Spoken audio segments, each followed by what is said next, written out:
उत्तर प्रदेश के गोरखपुर से आज एक बड़ी खबर सामने आई है, जहां शिक्षा मित्रों के लिए सरकार ने कई अहम घोषणाएं की हैं। मुख्यमंत्री योगी आदित्यनाथ ने महायोगी गुरु गोरखनाथ यूनिवर्सिटी में आयोजित शिक्षा मित्र सम्मान समारोह में हिस्सा लिया और 1.43 लाख शिक्षा मित्रों को बड़ी सौगात दी। कार्यक्रम को संबोधित करते हुए मुख्यमंत्री ने ऐलान किया कि अब शिक्षा मित्रों का मानदेय बढ़ाकर 18,000 रुपए किया जा रहा है। ये फैसला लंबे समय से चली आ रही मांगों के बीच एक बड़ी राहत के रूप में देखा जा रहा है। सीएम योगी ने यह भी कहा कि अब शिक्षा मित्रों को कैशलेस चिकित्सा सुविधा दी जाएगी, ताकि गंभीर बीमारी के समय उन्हें इलाज के लिए आर्थिक परेशानियों का सामना न करना पड़े। उन्होंने पिछली सरकारों पर निशाना साधते हुए कहा कि पहले भेदभाव होता था और कुछ लोगों ने शिक्षा मित्रों का शोषण किया, लेकिन वर्तमान सरकार उनके साथ मजबूती से खड़ी है। याद करिए, पिछली सरकारों ने गलत तरीके से नियमों का उल्लंघन करते हुए सहायक शिक्षक के रूप में मान्यता देने का कुत्सित प्रयास किया, जो नियम विरुद्ध था। उसके लिए पहले कोई नियमावली बनानी चाहिए थी,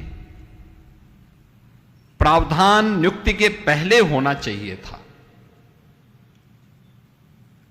लेकिन इन सब प्रक्रियाओं को पूरा किए बगैर मनमाने तरीके से उन्होंने जो कार्य किया था, सुप्रीम कोर्ट ने बदले में सभी प्रकार के शिक्षा मित्रों की सेवाओं को भी समाप्त करने का आदेश दिया था। हमारे सामने चैलेंज था, ये 1.5 लाख परिवार सड़कों पर भूखों मरने की नौबत आएगी, क्योंकि इन्होंने एक लंबे समय तक सेवा दी थी। लगभग 18-19 वर्षों से सेवा कर रहे थे।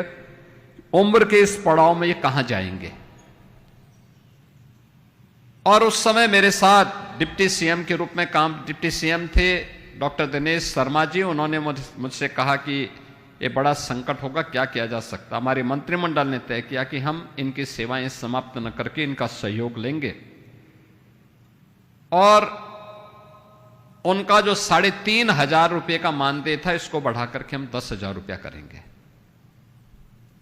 और ये हमारी सरकार ने 10,000 रुपये 2017 में ये मानदेय किया था। हम चाहते थे कि समय समय पर फिर इसको हम कुछ न कुछ करें, लेकिन आप लोगों के बीच में कुछ ऐसे चंदा वसूलीबाज आ गए थे, जिन लोगों ने आपका शोषण किया, आपका दोहन किया, आपके साथ न्याय न हो इसके लिए विपक्षी दलों के षड्यंत्र का शिकार आपको बनाया।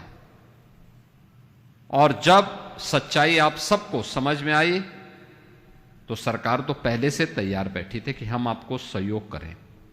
और आज मुझे बताते हुए प्रसन्नता है कि 1,43,000 शिक्षा मित्रों को सरकार ने सीधे अब 18,000 रुपये का मानदेय देने का निर्णय लिया है, और वह इसी महीने से घोषित भी हो गया है। यानी अप्रैल महीने से उसको हमने लागू कर दिया। यानी जो आपको मिलेगा वह इस बार से वह धनराशि आपको प्राप्त मिलेगी, जिसके डमी चेक यहां पर उपलब्ध करवाए गए हैं। आज ही सुबह मैं जनता दर्शन कार्यक्रम में था। एक शिक्षा मित्र परिवार मेरे पास आया था, उसकी बेटी आई थी, गंभीर रूप से बीमार है, उपचार का कोई साधन नहीं। उसने कहा कि और डायलिसिस की कोई व्यवस्था हो जाती, तो हमने कहा भी फ्री में डायलिसिस तो हम वैसे ही करवा देते हैं, लेकिन साथ साथ 5 लाख रुपए का अब तो हमने आपको कैशलेस सुविधा भी दे दी है, और हम चाहेंगे कि शीघ्र इसको लागू करवा दिया जाए। यानी पहली बार जो एक नागरिक के रूप में सुविधा मिलनी चाहिए, प्रधानमंत्री जी ने देशवासियों को दिया। और उन सभी में से शिक्षा मित्र जो भी छूटे होंगे, सरकार ने तय किया है कि उनको भी हम 5 लाख रुपए सालाना कैशलेस स्वास्थ्य कवर देंगे, और वह सुविधा भी हमने इसको जारी कर दी है। बहुत शीघ्र हम उसका एक समारोह करके उसको भी हम आप सबको प्रदान करेंगे, और जो जरूरतमंद हैं उनको तत्काल उपलब्ध करवाने के लिए बेसिक शिक्षा परिषद को कार्रवाई भी आगे बढ़ा देनी चाहिए। हम लोग ये भी चाहते हैं अब तो ऐसा है नहीं कि पैसा कोई व्यक्ति किसी को चेक देता हो या नगद देता हो, अब तो पैसा सीधे अकाउंट में जाता है। 1,43,000 अच्छी खासी संख्या है। 1,43,000 संख्या को अगर बेसिक शिक्षा परिषद तत्काल बातचीत करे, बैंक से बात करे, किसी एक बैंक के माध्यम से वो पैसा इनके अकाउंट में जाए और वह पैसा उनके अकाउंट में रहेगा, तो वह बैंक इनको सामाजिक सुरक्षा की गारंटी भी दे देगा। यानी 5 लाख से लेकर 10 लाख तक की किसी भी शिक्षा मित्र के साथ कोई घटना दुर्घटना होती है तो बैंक उनको उतना बीमा कवर उपलब्ध करवा देगा।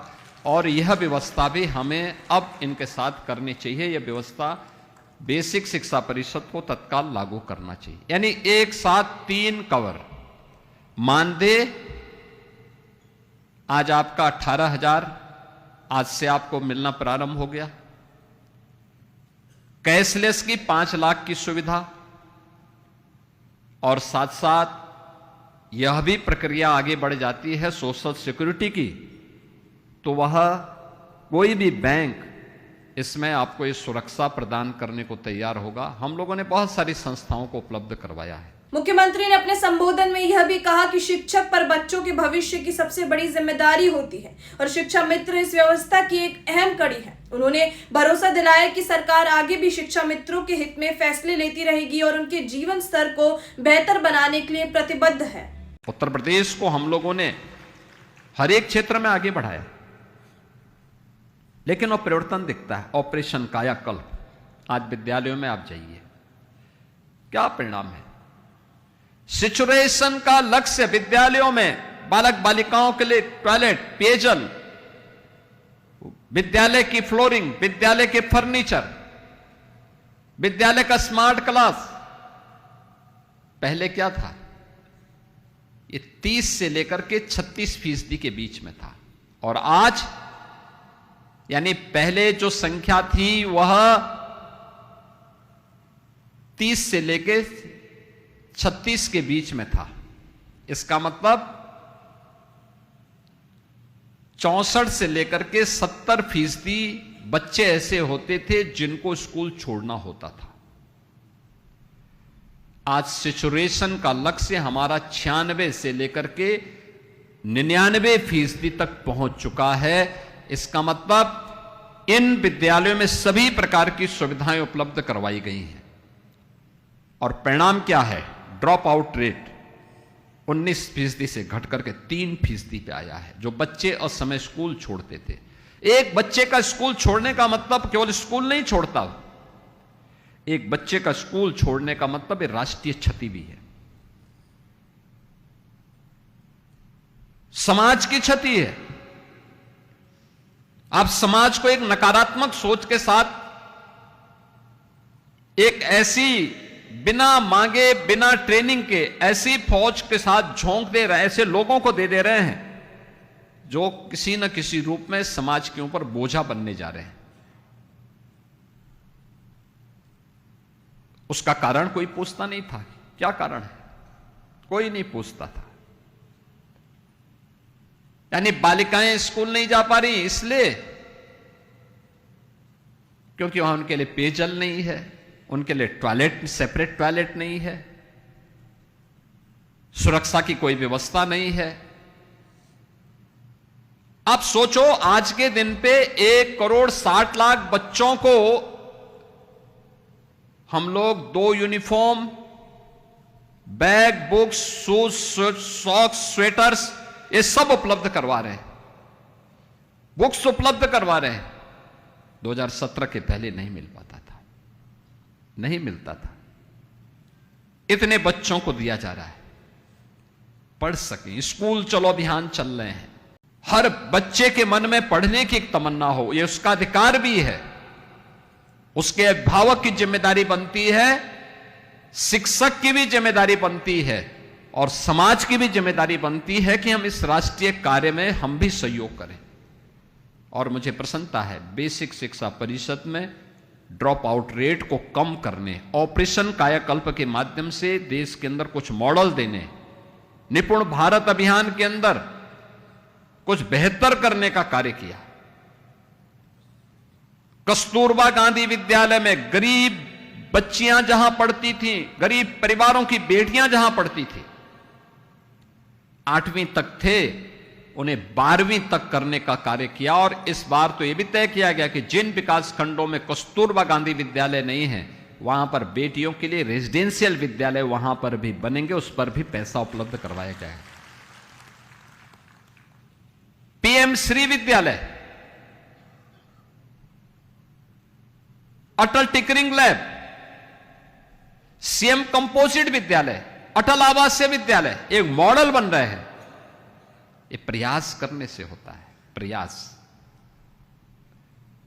आपने देखा ना, मैं देख रहा था अभी, ये परिवर्तन है। 17 के पहले हम जब स्कूल में आते थे, बच्चों को पूछते थे, बेटा पढ़ो इस लाइन को, नहीं पढ़ पाता था। अभी मैं देख रहा था, दूसरी क्लास की 2 बेटियां मेरे सामने पूरा का पूरा पेज पढ़ जा रही थी, पूरा पेज पढ़ जा रही। ये है प्रोग्रेस। मैथ्स के तिनकोनिया नंबर 3 की जो बालिकाएं यहां जो मेरे सामने पढ़ रही थी, इससे पहले विद्यालय नहीं था, 17 के पहले वहां लोगों ने उसको हर सुविधा से वंचित करके रखा हुआ था। आज वह भी वहां देखने को मिला। मैं देख रहा था एक दृष्टिबाधित बेटी ब्रेन लिपि के माध्यम से ऐसे ही बोल रही थी जैसे मैं फ्लुएंट बोल रहा हूं। यह है हमारी प्रोग्रेस। इस कार्यक्रम में बड़ी संख्या में शिक्षा मित्रों की मौजूदगी देखने को मिली, जहां घोषणा के बाद खुशी और उत्साह का माहौल साफ नजर आया। कुल मिलाकर गोरखपुर से आया यह फैसला न सिर्फ शिक्षा मित्रों के लिए राहत लेकर आया है, बल्कि शिक्षा व्यवस्था को मजबूत करने की दिशा में भी एक महत्वपूर्ण कदम माना जा रहा है। राजनीति से जुड़ी हर खबर के लिए जुड़े रहिए रॉयल बुलेटिन के साथ। वीडियो को लाइक और शेयर कीजिए, चैनल को सब्सक्राइब करना मत भूलिएगा।